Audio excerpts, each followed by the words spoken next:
Hey everyone, welcome back to the channel. I'm Jodie here and I tend to talk about personal finance. And if you clicked on this video, you may have a bit of a shopping addiction or a spending addiction.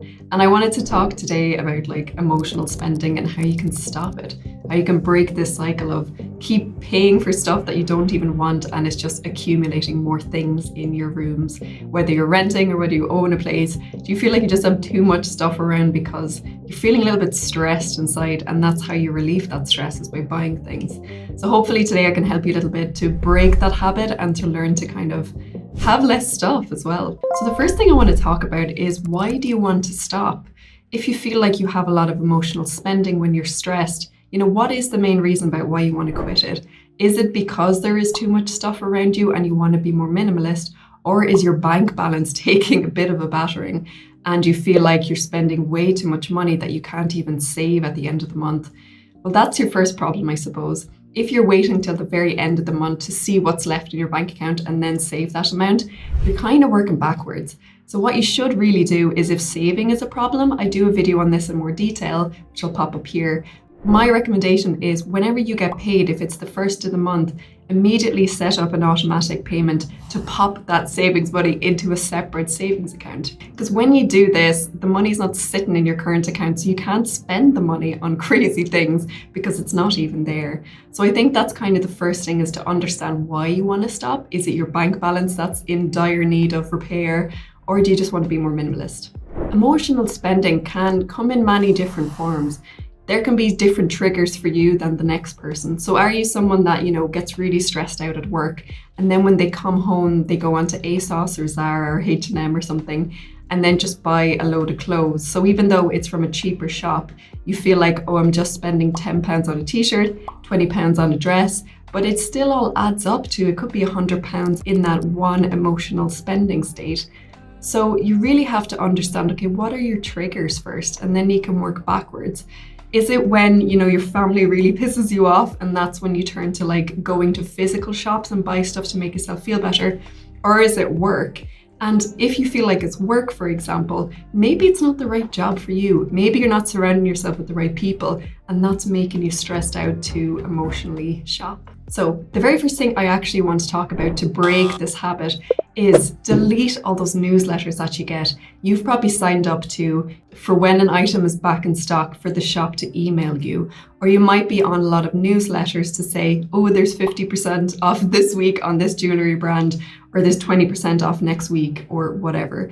If you delete and unsubscribe to all of those email things, you won't get these constant reminders of sales that are on, so it won't pull you in as much if you just get rid of those feckin' reminders. The second thing then I want to talk about to really break this habit is, are you more of a person who is addicted to online spending, whether it's Amazon, whether it's clothes shops online, or is it more like physical shops, like when you actually walk down the street or you're in the city for a weekend, that's your kryptonite, and that's where all of your money disappears, is physical. You're touching things and it's nice to look at, it's nice to smell, you're having a sensory experience with a perfume shop or something, and that's when your money goes down the drain on things like that.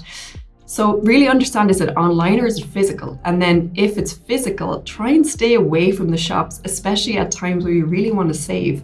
Of course, there are moments when you can treat yourself, you have to live life and enjoy yourself. But if you feel like you're going to the shops physically every weekend and you're dropping a few £100s every weekend, that's a bit of a killer situation, okay? If it's online, if it's Amazon, if you're constantly buying shite on Amazon, maybe delete the app, okay? We don't need all that shite on Amazon, okay? Delete the feckin' apps, delete Amazon, maybe step away from TikTok for a little bit, okay? You don't need to be buying shite like that. So that is my second tip. The third thing then that I want to talk about is the 3-day rule. Now, it can be really easy for me to say, hey, just don't go on those websites where you spend lots of money. That's really hard to do if you're addicted. So the 3-day rule is a really good trick. And how it works is, you go onto your shopping site as normal, okay? And if you see something on there, maybe it's a nice coat for £300, okay? Instead of buying it there and then, you make a mental note oh my God, I really like this coat. And in 3 days' time, if I'm still thinking about this coat and I really like it and I really need it, then I'm gonna buy it, okay? So you're still enjoying the moment of shopping, whether it's online or in a physical store, but you're pausing. You're like, I really like this. Let me think about this. In 3 days' time, if I still like it, I'll buy it then. So it's almost like you're telling yourself you're going to buy it, but actually, when the 3 days comes around, usually you've forgotten about it. Or usually you're like, hang on, I didn't actually need another coat, so I'm not going to buy it. Honestly, the 3-day rule has helped me out so much. I'm not a shopping addict, and I'll put my hands up to say I really feel for people who are. I do have people in my family who are shopping addicts, so I understand the pain that comes with it, because you feel a lot of guilt when you've bought something as well. But I found the 3-day rule for me, even someone who is very thoughtful about what they buy, has helped me a lot, because we've all been in those moments where we're a little bit feckin' stressed out, okay? And we just want to treat ourselves to something nice. But the guilt afterwards of buying something, buying more shoes that you don't need, the guilt is often worse than that little spike of happiness that you get when you buy it. So 3-day rule, give it a go. Let me know how you get on with it. The fourth thing then to break this cycle of emotional spending is to kind of announce or say to your friends, hey, I'm going to be a little bit better with money. I'm going to maybe try and not spend any money this Saturday. Are you up for it? So when you share this with your friends, that means you guys can kind of come up with fun things where you don't have to spend that much money. If they're a really good friend, you can say, hey, do you want to come over and we'll do a cool film night here? I've got a projector, we can set that up and just have loads of popcorn. We can be in our pajamas. Like, you can have fun stuff without spending loads of money. Or if you feel like your friend is actually a bit of a culprit here and they're the one that's bringing you to shops, for example, and they're kind of the reason why you keep spending because you're trying to, act cool around your friends, that's a different scenario altogether, which I will do a video on this. But if you're truly honest with your friends, they'll understand and they'll, be very sensitive to the spending situations that you're in. If you admit that you have a bit of a problem with spending, of course, they're going to be very mindful about the things that they recommend to you. They're not going to be like, hey, do you want to go to Las Vegas, in 2 weeks' time? Or, hey, do you want to go down to Missimo jewelry store because they've got 50% off? They're going to be a little bit more conscious and maybe even talk to you on a deeper level and have a bit more one-to-one time with your friend over coffee. And of course, it's fine to treat yourself with little things here and there, but it's really important to have a bucket of money that you spend. So depending on the salary that you have a tiny percentage here every month that you can spend on yourself. Whether it's £300 every month that you just say to yourself, I'm only going to spend 300 on clothes items and fun stuff this month, okay? And every month, if you do that, you'll be starting to get more strict and only spend that amount of money because you're very conscious about it. A lot of the time with emotional spending, you're only doing these things to get a spike of dopamine. So my next point is maybe have a think about how you can convert that energy into different things.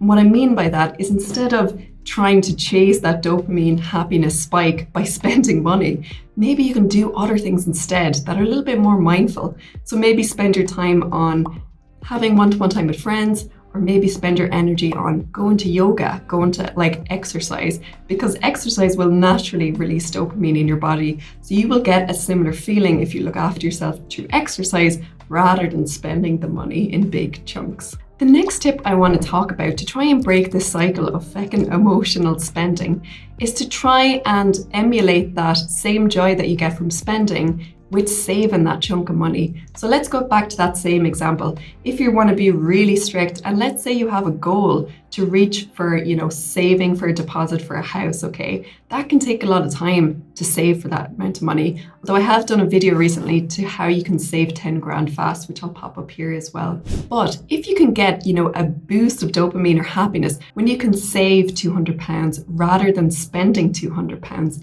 then your life is completely going to switch around, okay? If you start very small and saving is your goal, okay?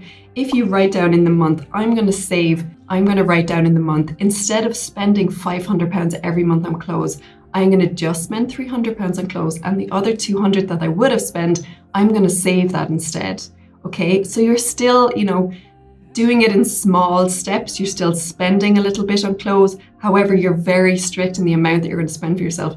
And the remainder that you would have spent on frivolous crap, you're going to save that amount. And every month when you start to do this, and maybe, that saving chunk can get bigger and bigger as time goes on, and you can tick it off, physically get a notebook and tick it off when you've saved that £200. you will start to feel so much better within yourself and of course grow for your future. My next point then is really important, and it kind of, is an addition to the last point that I said, but to start small, okay? I know there's a lot of channels out there that say, have no spend weeks, have a no spend month and then you'll be grand. Like, hello, you're addicted to it, it's not that easy to just stop cold turkey.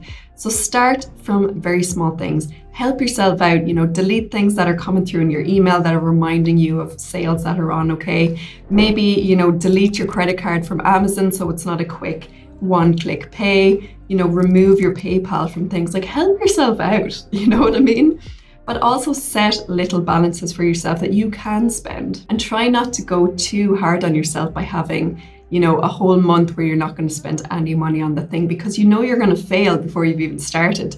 So just reduce the spending, a little bit at a time. Still allow yourself little treats, but be very, conscious of what you're spending. And also, I always think it's a really good exercise to download your last, bank statement. It's so easy to do. Everyone has, banking app on their phone or on their laptop or whatever, and just have a look. So once you understand where, your worst spending habits are, then you can of course take the steps to prevent those in the future. What are the main things that you guys spend money on when you're stressed out? Is it clothes or is it like eating out? Like, what are the main triggers for you guys? Let me know down below. I'm really curious. But yeah, if you guys are new here, I'd really appreciate a subscribe. As you can tell, I am pretty new here. I've worked in finance for over 10 years and I love to share tips on financial bits and bobs to help you guys grow. So if you're curious about that, I tend to post 2 videos a week. But other than that, I'll see you soon, guys. Bye.